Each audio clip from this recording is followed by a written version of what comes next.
طليق ابتسام العروسي يتغزل بالفنانة لطيفة رأفت. مرحبا بكم.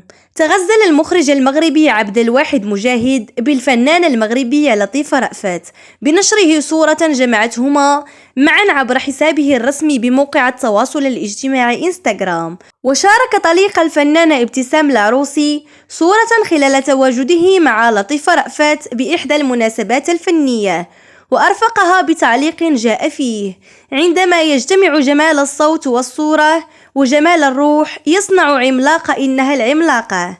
وفي سياق منفصل حل المخرج المغربي عبد الواحد المجاهد ضيفا على النسخة 20 من المهرجان الدولي للفيلم بمراكش. وفي تصريح خاص به إحدى المجلات عبر طليق الفنانة المغربية ابتسام العروسي عن رأيه في أعمال طليقته، متمنيا لها النجاح والتألق في مسيرتها الفنية.